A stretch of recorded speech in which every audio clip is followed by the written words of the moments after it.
namanya perjalanan biasanya ya namanya orang perjalanan itu bawa bekal yang cukup, bawa baju yang cukup, dan bahwa safar itu dikatakan berat ya kalau emang melelahkan. Bahkan kata Nabi Shallallahu Alaihi Wasallam, as-safaru ya itu bagian daripada azab, siksa. Siksa di sini adalah meletihkan, maksudnya bukan disiksa seperti bayangan kita. Assalamualaikum warahmatullahi wabarakatuh. Hai, ketemu lagi sama episode Ruang Rindu kali ini. Ada siapa? Mau berbicara sama siapa lagi? Kali ini karena setiap perjalanan mempunyai cerita dan rasa. Kita kedatangan Ustadz Rahmatullah. Tepuk tangan dong semuanya. Ustadz, ya Allah Ustadz, Masya Allah. Teman-teman, Ustadz ini biasa mengisi kajian di daerah sekitar Kabupaten Tangerang sekelilingnya ya Ustadz ya? Insya Allah. Masya Allah. Pernah juga ke Depok, Jakarta dan sekitarnya. Tapi Ustadz ini basicnya sering mengisi manasik ya Ustadz ya? Alhamdulillah. Masya Allah. Masya Allah. Kita mau berbincang sama Ustadz perjalanan. Sebenarnya perjalanan ini artinya umum ya Ustadz. Betul. Kalau di dalam Islam sendiri Ustadz, perjalanan itu meaningnya, fikihnya dan lain sebagainya itu apa sih Ustadz sebenarnya? Boleh deh Ustadz say hi dulu sama sahabat Ruang Rindu yang ada di sana. Oke, halo, assalamualaikum.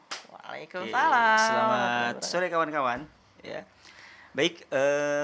Dalam Islam biasanya dikatakan perjalanan itu adalah safar ya. Oke. Safar. Jadi kalau kita berbicara tentang safar, biasanya jauh tuh. Perjalanannya biasanya Jauh. perjalanan jauh gitu. Oke. Maka dalam mazhab Imam Syafi'i dikatakan safar itu kalau dia meninggalkan dengan jarak tempuh yang minimal itu 85 kilometer. Tuh, jadi bisa dikatakan dengan as-safar atau perjalanan. Nah, jadi kalau sudah menempuh 85 meter, 85 kilometer, itu bisa ada rukhsah namanya. Keringanan. Baik. Bisa sholatnya dikosor, dijama, bahkan puasa yang tadinya wajib itu boleh dibatalkan. Jadi ada kemudahan-kemudahan. Ya. Beda kalau kita hanya dari 3 raksa ke Citra. Ya, walaupun ada para ulama mengatakan nggak ada jarak tertentu safar itu. Tapi ya namanya perjalanan biasanya ya namanya orang perjalanan itu bawa bekal yang cukup, bawa baju yang cukup, dan perginya adalah dengan jarak yang lumayan jauh gitu. Ustadz, berbicara tentang jauhnya jarak ya, ternyata kata Ustadz sendiri ada peraturan nih, mau dibilang safar, mau dibilang arti dalam sebenarnya itu ada jarak yang harus dibatasi gitu ya Ustadz. Jadi kalau kurang dari itu, apakah namanya bukan safar ataukah memang ada mazhab-mazhab atau dari beberapa mazhab yang mengatakan ya nggak ada jarak tertentu. Gitu. Jadi safar ya udah pergi seperti biasanya orang bepergian gitu. Baik. Ya. Tapi kebanyakan kalau di Indonesia kan kita kan bermazhab Syafi'iyah ya gitu. Jadi ya kebanyakan orang-orang yang mengqashar, menjama ya, mendapatkan rukhsah, itulah biasanya ya. Jadi jaraknya adalah 85 kilometer tersebut. Rukhsah ini keringanan ya Ustaz? Keringanan rukhsah itu. Kan Ustadz tadi nyebut ringan ya. Tapi kenapa Ustadz? Karena ada jarak atau mungkin kita bicarakan safar itu perjalanannya jauh. Kenapa buat sebagian orang, malah sebagian besar orang padahal ada keringanan tapi berat? Berat. Yes. Ya, gitu. Karena yang pertama ya, satu perjalanan itu safar itu ya, bahwa safar itu dikatakan berat, Mhm. ya, kalau emang melelahkan. Bahkan kata Nabi Shallallahu Oh. Alaihi Wasallam, as-safaru, Mhm. ya, itu bagian daripada azab, siksa. Siksa Oke. di sini adalah meletihkan, maksudnya bukan disiksa Iya. seperti bayangan kita, Iya. tapi safar itu merupakan sebuah keletihan, capek, Oke. gitu. Itu yang dikatakan oleh baginda Nabi Shallallahu Alaihi Wasallam, Mhm. bahwa safar itu, perjalanan itu Mhm. emang meletihkan, Oh. gitu. Dan bahkan orang-orang pun ada yang bepergian itu Mhm. ngambil hari-hari tertentu. Wah, hari ini hari yang apa namanya, Ada ada sesuatu, oh nggak jadi Oh. safar, gitu Oh ya. gitu Ada ya. kepercayaan-kepercayaan tertentu, Oh, tapi gitu. nggak ada di dalam Islam yang Dalam Islam enggak, ya, bahwa hari semuanya adalah baik, Oke, gitu ya, jadi kayak insya Allah ya. orang itu ngebuat perjalanan jadi ringan itu kayak akhirnya ya udah menurut afirmasinya dia, oh ya adalah hari-hari yang sesuai sama dia gitu ya. Sesuai, gitu. Kalau hari yang nggak boleh jalan ya jangan gitu ya Ustadz ya.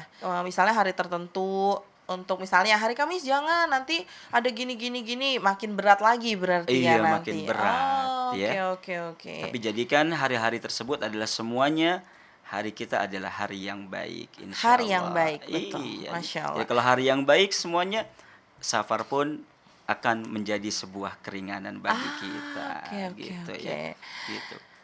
Hari yang baik, seluruh hari baik. Lalu juga ternyata di dalam safar itu ada lelah. Nah, kita mau tanya lagi sama Ustadz, seberapa banyak sih sebenarnya kata lelah itu menjadi beban dan apa sebenarnya balasannya? Jadi safar itu satu, Mhm. ya, dia sebagai ibadah. Oke. Jadi safar itu, perjalanan itu Mhm. ibadah. Kalau dia safarnya adalah ketaatan kepada Allah. Contoh, Yes. umroh. Oke. Tuh. Oke. Ya. Ya. Kedua, tolabul ilmi, Tolong. cari ilmu. Oke. Ada orang cari ilmu ke Yaman, ke Saudi, ke Mesir. Itu kan safar. Oh ya. Perjalanan jauh, tapi dia tolabul ilmi. Baik. Ketiga, silaturahim. Yes. Mbak Tika atau siapa mengunjungi saudaranya Jawa Timur.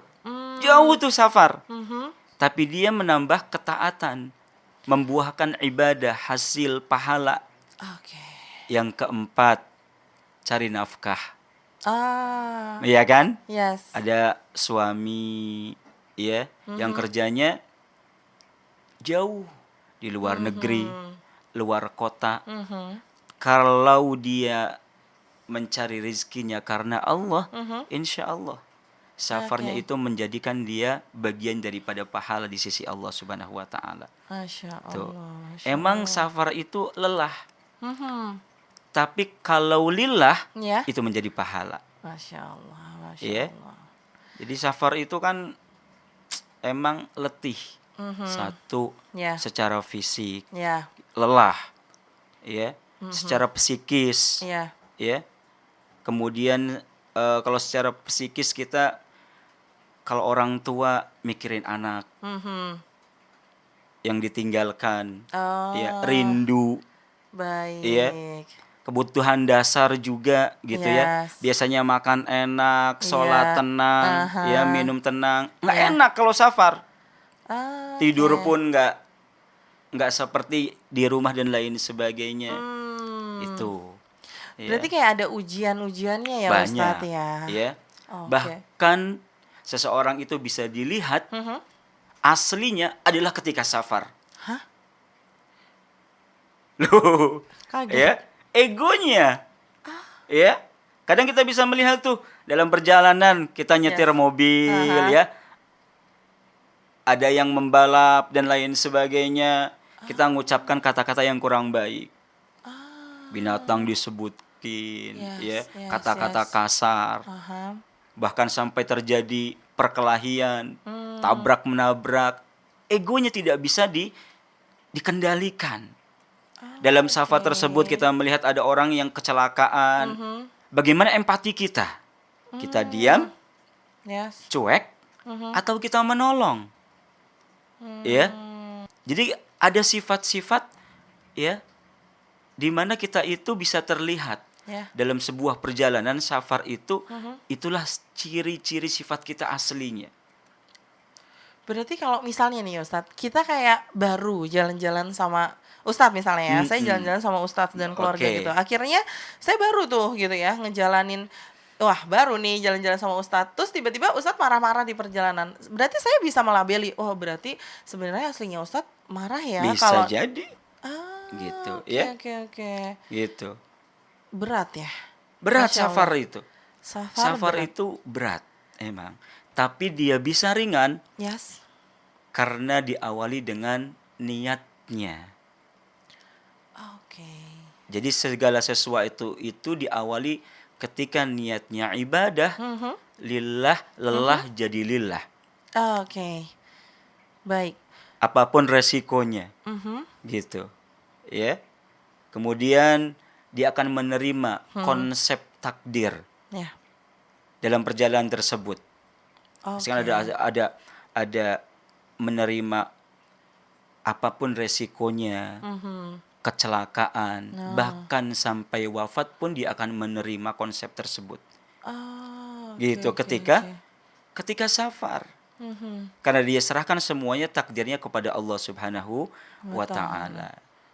Masya Allah. Ustadz, kalau akhirnya kita berbicara safar perjalanan, ya, itu menurut kami bahasa baku gitu ya Ustadz. Nah, gimana kalau dengan kata jalan-jalan?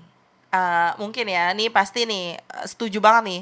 Ibu-ibu keluarga pengen banget dong diajak jalan-jalan sama suaminya, atau sampai ada yang ngomong, "Bang, bawa dong adek mah ke Alpa," gitu ya. Sampai ke Alpa aja tuh dia anggap jalan-jalan gitu. Nah, sebenarnya ada nggak sih Ustadz perjalanan dengan keluarga atau berkaitan dengan safar itu yang akhirnya memberikan timbal balik sebuah rezeki yang berlipat-lipat ganda, ataukah memang boros-borosin aja sih sebenarnya Ustadz jalan-jalan safar dan lain sebagainya Ustadz? Oh gitu ya.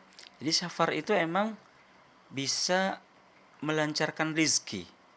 Salah satunya ya? Salah satunya. Contoh, ketika kita bersafar, ketemu hal yang baru. Kita ATM. Amati, tiru, dimodifikasi, dapat ilmu. Contohnya Ustadz? Ya. Pamannya, suami Mbak Tika, jalan-jalan kemana gitu ya, ke Merak jalan-jalannya, melihat besi-besi itu kok bagus gitu dan lain sebagainya, diamati, kemudian ditiru di pabriknya, gitu, kemudian menambah relasi, di dalam perjalanan ketemu orang dan lain sebagainya, perkenalan dan lain sebagainya, menambah kawan dan lain sebagainya, tuh. Nah, jadi safar juga bisa merefresh.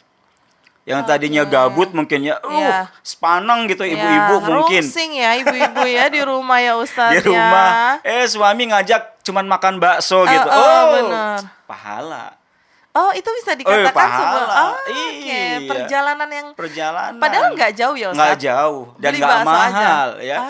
Ya. Atau ya cuman menggelar tikar lah ya di sebuah taman makan bareng. Nah itu juga bagian daripada ibadah ya. Masya Allah. Gitu ya.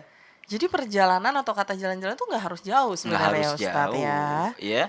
Boleh jauh, tapi kan tergantung ya. Tergantung daripada kas kita ya.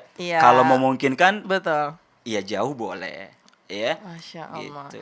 Tapi yang jelas melipat gandakan itu ya Ustadz ya. Mau dekat mau jauh itu pasti uang yang kita keluarkan intinya ya Ustadz ya akan berbalik lagi akan berbalik. Insya Allah.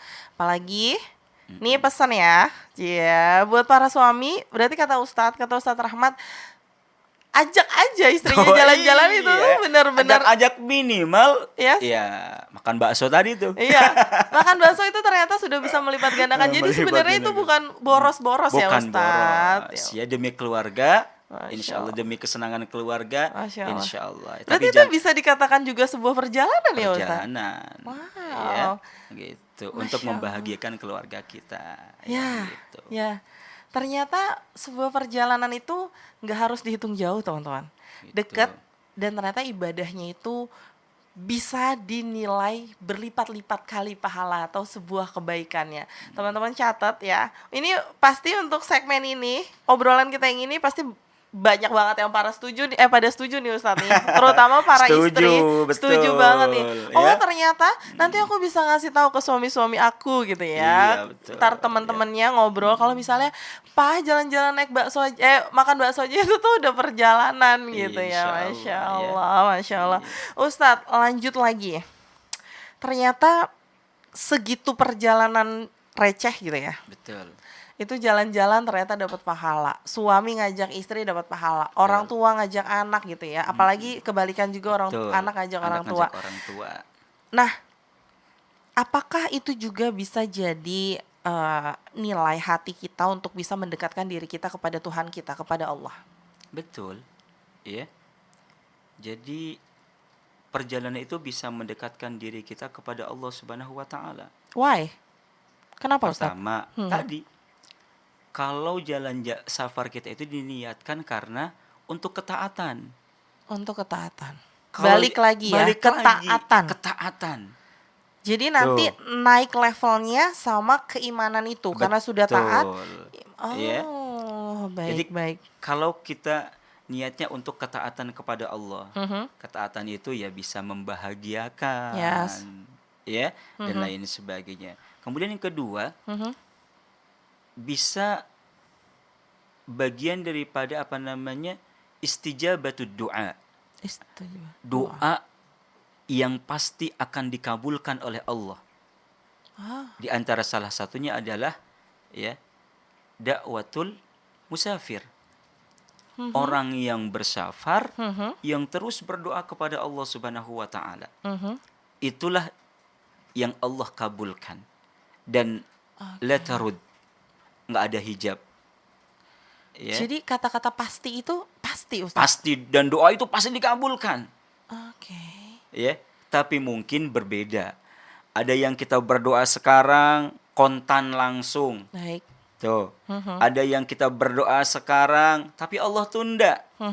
Bisa seminggu, sehari, seminggu, sebulan, setahun, berapa tahun, ya? Atau yang ketiga, nanti Allah balas ketika Allah Subhanahu wa taala wafatkan kita semua. Nah, Allah katakan apa? Wa idza sa'alaka 'ibadi 'anni fa inni qarib. Ya. Jikalau ya hambaku itu memohon, meminta kepadaku, Allah itu dekat.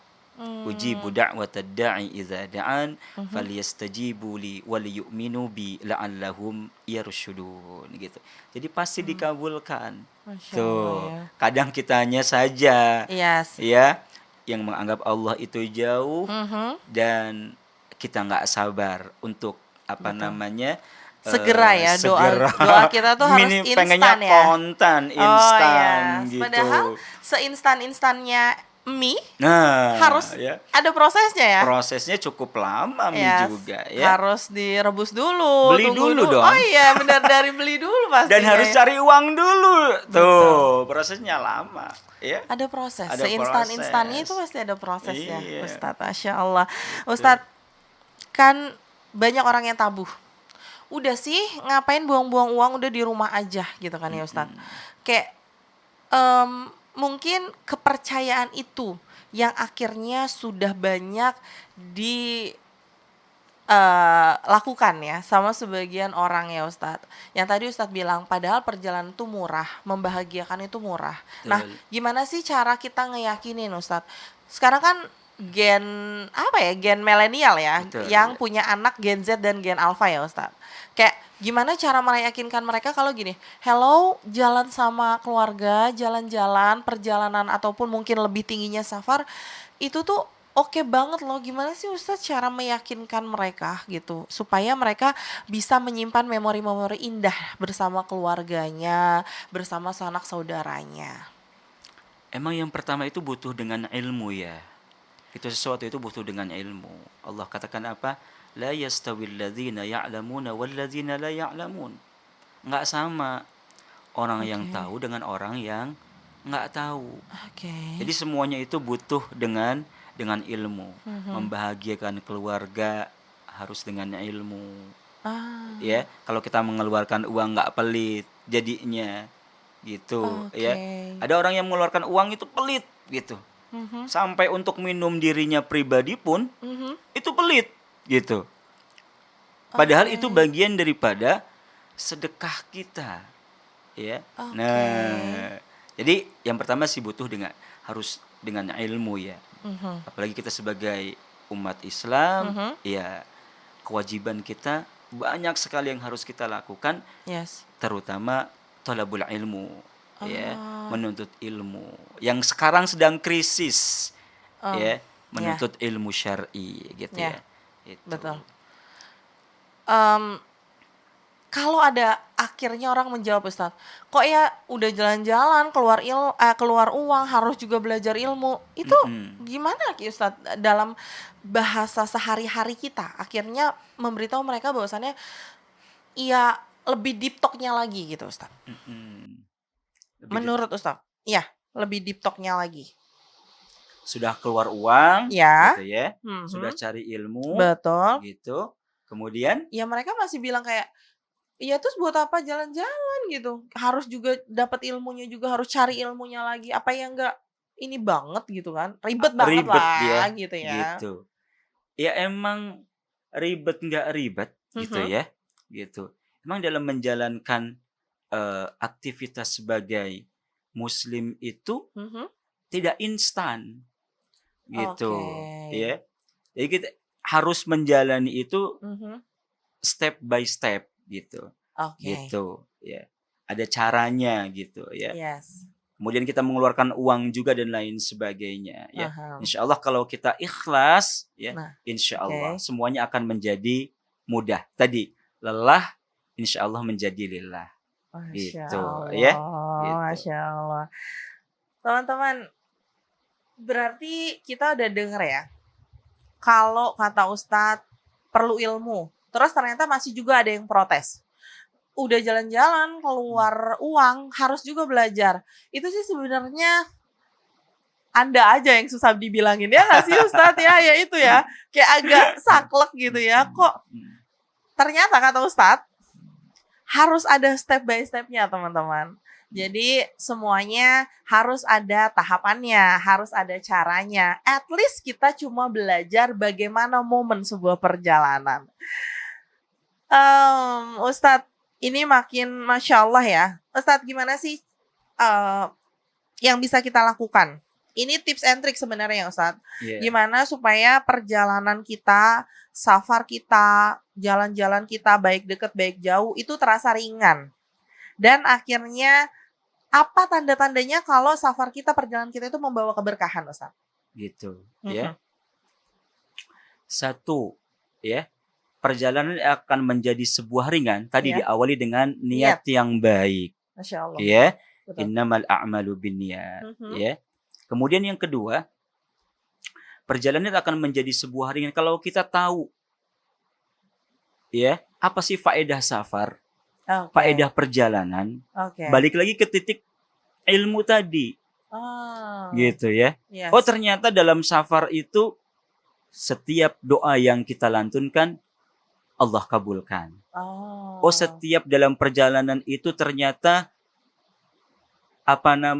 dilatih kesabaran kita, dilatih tata krama kita, empati kita. Oh ternyata dalam sebuah perjalanan itu, ya, kita banyak bertawakal kepada Allah. Gitu ya, banyak bertawakal. Kemudian dari takdir, ya, kemudian dari apapun, ya. Maka insya Allah tuh perjalanan kita akan menjadi sebuah ringan. Niatkan, ya. Yang ketiga ya. Tadi kedua apa tadi? Kedua adalah ilmu itu tadi. Ilmu tersebut. Tahu tujuan dari perjalanan itu sendiri ya Ustaz. Ya, gitu. Dan yang ketiga, perjalanan itu akan menjadi sebuah keberkahan tadi ya. Iya. Sebuah keberkahan, ya, ketika sebuah perjalanan itu bagian daripada ketaatan kepada Allah Subhanahu wa taala. Jadi jadikan setiap perjalanan itu sebuah keberkahan, yaitu ketika kita taat kepada Allah Subhanahu wa taala. Insyaallah tuh, ya. Jadi tidak dikatakan sebuah safar kalau dia itu bermaksiat kepada Allah Subhanahu wa taala, karena tidak ada terjadi keberkahan di situ. Ya. Gitu. Jadi ya. kayak walaupun tadi kita mencontohkan kayak makan bakso, jalan-jalan ke depan gang gitu ya. Betul. Akhirnya kalau misalnya tiap hari kita latih itu sebagai kesabaran kita, ya udah sampai situ perjalanannya gitu ya. Jalan-jalannya situ dulu gitu ya. Makan bakso dulu, nggak harus jauh-jauh gitu ya. Kita makin gitu. kayak bersyukur sama Allah. Ya Allah, terima kasih baksonya Nah, gitu ya. bagian gitu bersyukur. Dalam sebuah perjalanan kita juga bersyukur kepada Allah. Ternyata kita melihat dalam sebuah perjalanan ada orang yang tidak memiliki tangan. Oh, ternyata saya masih. Oh, ada orang tidak bisa makan. Ada yang tidak memiliki anggota tubuh yang lengkap. Kita bisa lebih bersyukur lagi kepada Allah Subhanahu wa taala. Jadi banyak hal dalam sebuah perjalanan kita bisa mengambil ibrahnya dan menjadi sebuah ringan ketika kita bersyukur kepada Allah dalam sebuah perjalanan. Masya Allah. Ternyata ada ibroh ya, ada banyak ya kebaikan yang bisa kita dapetin. Ustadz, ada nggak sih doa yang memang khusus? Jadi kayak kita tuh mungkin ya Ustadz, kalau saya taunya gitu kan, banyak nih pemuda-pemudi kita yang kalau di perjalanan tuh mereka yang malah ketawa-tawa hahi, style musik gede-gede gitu kan, yang malah kita nggak tahu dalam perjalanan kita akhirnya kayak gimana. Benar nggak sih Ustadz? At least mau naik mobil, naik kereta dan lain sebagainya. Nah, Ustadz, ada nggak sih doa-doa yang memang kita sebenarnya harus lantunkan loh di perjalanan supaya itu jadi berkah, terus doa-doa kita juga dikabulin? Jadi ada doanya panjang sebetulnya, ya, panjang gitu.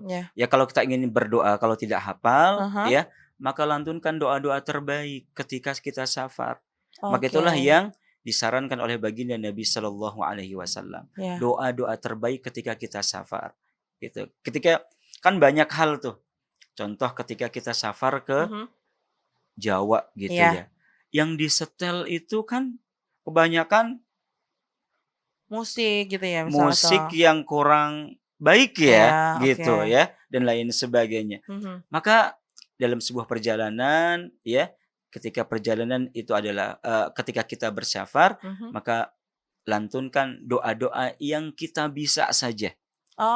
Berarti kita bisa berdoa dalam bahasa kita sendiri ya Ustadz ya? Bahasa yang bisa dipahami oleh kita, bahasa yang bisa dilantunkan oleh kita, bahasa yang paling mudah disampaikan oleh kita.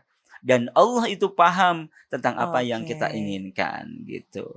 Ya. Berarti apakah batasan doa itu sebatas kita minta ya Allah kasih selamat, ya Allah sampai tujuan gitu, ya Allah sampai, atau kita bebas? Enggak juga, bebas. Ya. Bebas. Berarti kita kayak bisa minta gini, ya Allah aku mau minta uang yang banyak, ya Allah aku mau gitu, bisa ya Ustadz? Bisa.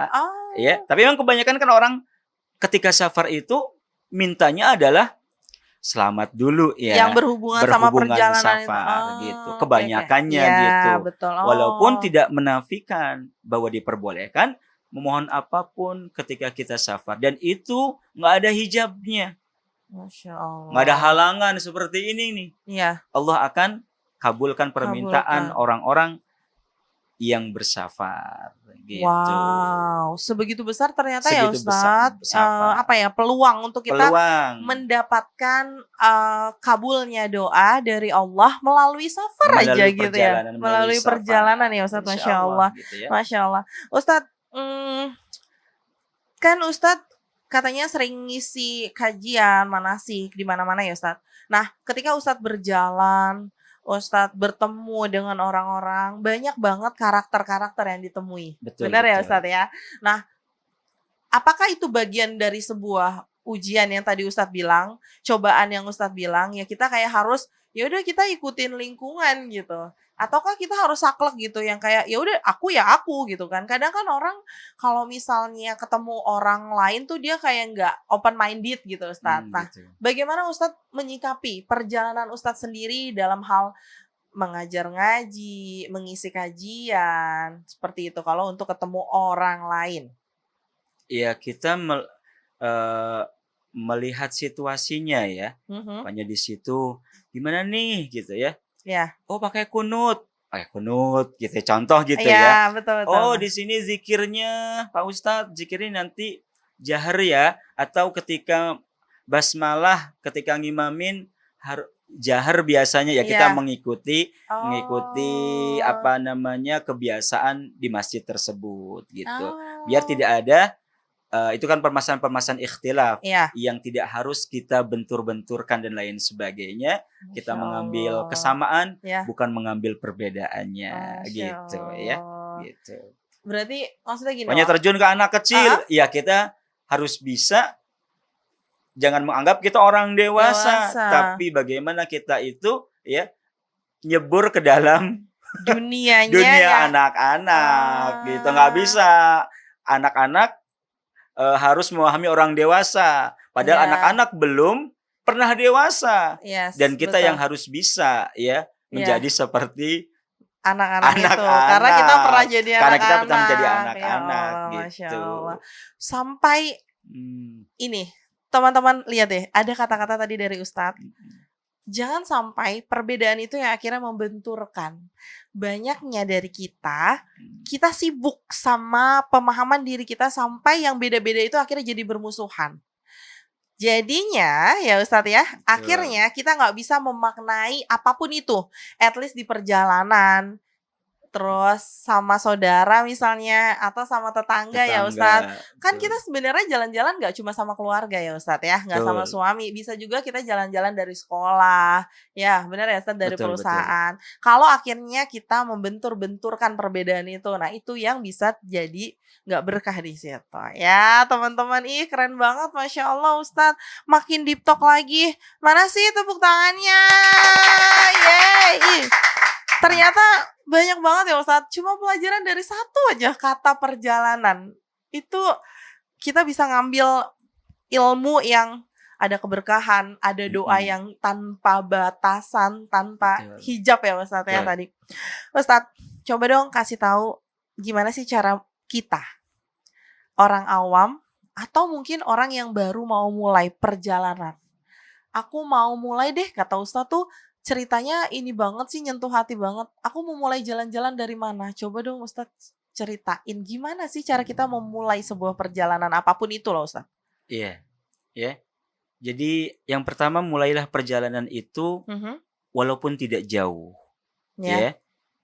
Yang pertama adalah mulailah perjalanan itu dengan keluarga kita, coba. Oke. Ajak kemana walaupun tidak jauh, ya, ajak mereka bahagia, ya. Dan kalau bisa, perjalanan kita yang paling jauh tuh, ya, yang Allah Subhanahu Wa Taala, yang Nabi SAW contohkan, perjalanan untuk menuju ke Baitullah. Wow, bersama keluarga, ya, gitu, ya. Karena itu perjalanan yang disarankan oleh baginda Nabi SAW ke Masjidil Haram, Masjidil Aqsa, dan Masjid Nabawi. Ya, gitu. Jadi insya Allah ya, kalau perjalanan kita yang pendek itu bisa membahagiakan, insya Allah Allah Subhanahu Wa Taala akan jadikan perjalanan keluarga kita menuju ke Baitullah. Amin ya Rabbal Alamin. Amin ya Rabbal Alamin. Ya Allah, ternyata menurut Ustadz nih, perjalanan terjauh, perjalanan terpanjang menurut Ustadz adalah menuju Baitullah ya Ustadz ya. Yang sesuai Nabi kita anjurkan ya, sesuai hadisnya. Masya Allah. Ustadz, di setiap Ustadz ketemu orang, pasti ada yang gak suka sama Ustadz ya di perjalanan ya. Ada yang misalnya, aku gak mau sama Ustadz itu, kurang. Aku mau sama Ustadz itu, suka gitu ya. Itu kan sebenarnya yang tadi Ustadz bilang ya. Cobaan dari perjalanan mengisi kajian gitu ya, mengisi manasik. Nah, Ustadz biasanya ngasih tanggapan kayak apa sih sama orang-orang yang seperti itu? Oh gitu ya. Jadi sebisa mungkin kita tidak menjelekkan yang lain. Misalkan membanding-bandingkan. Biasanya ini terjadi terutama di kalangan pelajar.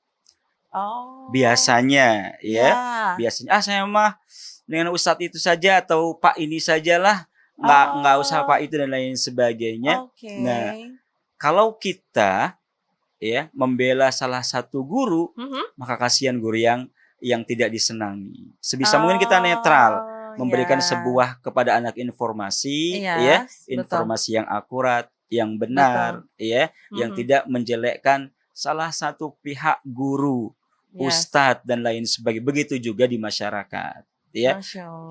Kita apa namanya? Kita beri informasi bahwa setiap manusia itu pasti memiliki kekurangan dan memiliki kelebihan. Kekurangannya, aibnya kita tutupi, dan kelebihannya ya itulah bagian daripada kelebihan yang Allah berikan. Ya gitu. Masya Allah. Jadi kayak Ustadz tenang ya, lega dong ya. Maksudnya Ustadz nggak sibuk sama validasi ya? Nggak ya. Kalau kita sibuk dengan itu, kita ngisinya jadi nggak 100%. Nggak fokus nggak ya Ustadz. Fokus ya. Pengennya cepat selesai. Iya. Pengen cepat selesai gitu. Betul. Karena guru-guru sama ya. Anaknya nggak suka, gurunya kemudian mukanya dengan wajah yang tidak suka juga. Betul, dibalas ya Ustadz. Dibalas ya. Sehingga akhirnya guru ngomong apa, muridnya tidak sampai, tidak mendengarkan dan lain sebagainya. Hingga gurunya lebih marah lagi. Dan sebelum pelajaran biasanya langsung keluar dan lain sebagainya. Itulah yang terjadi ketika kita tidak bisa menyikapi ya hal-hal dalam sebuah perjalanan atau dalam sebuah kejadian yang ada di lapangan tersebut. Masya Allah ya Ustadz. Ya. Luas sebenarnya teman-teman ya. Luas sekali arti perjalanan itu. Bahkan saat Ustadz mengisi kajian, saat Ustadz memberikan arahan, saat Ustadz mengajarkan ilmu kepada anak didiknya gitu ya. At least ini urusan agama gitu ya. Itu juga ada yang gak senang, ada yang suka gitu ya. Ada yang gak suka sampai protes. Itu adalah sebuah proses dari perjalanan Ustadz mengisi kajian. Luas. Masya Allah. Teman-teman sekalian, mau tahu nggak tips and tricks Ustadz lagi ya? Nanti langsung aja ya, pasti follow media sosialnya Ustadz, karena ternyata Ustadz juga sering live ya Ustadz ya, mengajarkan tahsin tahfiz ya Ustadz. Tahsin saja. Tahsin saja ya. Oke. Jadi kalau yang mau lebih kenal Ustadz Rahmat itu kayak apa sih sebenarnya ya gitu. Kita bisa lihat di media sosialnya. Kita bisa follow, terus kita ikuti kegiatannya Ustadz. Jadi akhirnya kita mendapatkan giroh semangat. Aku juga pengen sesemangat Ustadz gitu ya dalam menjalankan kehidupan gitu. Ustadz, terakhir, nggak mudah ya Ustadz memulainya. Tadi Ustadz bilang dari keluarga. Mulai dulu dari keluarga, mulai dulu dari yang terkecil, mulai dulu dari hal yang sederhana. Lalu ketika itu sudah dijalani dengan istiqomah gitu ya Ustadz. Ada keberkahan dari Allah, nantinya akan menuju perjalanan yang panjang, apapun itu ya Ustadz ya. Ustadz bilang menuju Baitullah. Doa Ustadz. Doa apa? Supaya kita bisa istiqomah, merasakan bahwa setiap momen perjalanan, setiap momen perpindahan atau perubahan kita, itu menjadi sebuah makna. Gitu. Ya. Jadi Nabi mengajarkan ya. Dalam sebuah hadisnya kan ada, ya muqallibal qulub sabbit qalbi ala dinik, wa ya muqallibal qulub sarrif qalbi ala ta'ati. Wahai zat yang membolak-balikan hati ya, tetapkan, istiqomahkan hati ini ke dalam agama, ke dalam ketaatan. Itulah istiqomah. Maka jangan lupa berdoa. Ya, ketika kita ingin menjadi pribadi yang istiqomah, maka jangan lupa berdoa. Ya, Allah katakan kan, Rabbana la tuzigh qulubana ba'da iz hadaitana. Ya, jangan sesatkan setelah Allah Subhanahu wa taala berikan hidayah. Maka pentingnya berdoa. Ya. Oke. Gitu. Jangan sesatkan ketika Allah sudah memberi hidayah gitu ya Tuhan. Betul. Insya Allah. Doa yang selalu akan insya Allah membuat kita istiqomah ya Ustadz. Coba dong Ustadz kasih pesan ke teman-teman, Ustadz ke kamera, apa yang mau Ustadz ajak teman-teman semua, sahabat dari Ruang Rindu by Fasafa ini mengenai perjalanan yang indah supaya lega gitu melakukan perjalanan apapun. Baik teman-teman sekalian yang dimuliakan oleh Allah Subhanahu wa taala, ya. Perjalanan yang terindah yang itu memiliki sebuah keberkahan, ya, adalah perjalanan ketika kita bisa mengunjungi Masjidil Haram, Masjidil Aqsa dan Masjid Nabawi, ya. Maka teman-teman sekalian, kalau kita mampu, ya, dan kita tidak mau mengunjungi, ya, yang Nabi Shallallahu Alaihi Wasallam sarankan ke Masjidil Haram, Masjid Nabawi dan Masjidil Aqsa, maka Allah tidak akan memanggil orang yang mampu, tapi Allah Subhanahu Wa Taala akan memanggil orang-orang yang mau untuk menuju ke sana, walaupun dia itu tidak memiliki harta yang cukup dan lain sebagainya, tapi kalau dia memiliki niat yang ikhlas, tulus, insya Allah Allah akan mampukan mereka semua. Gitu.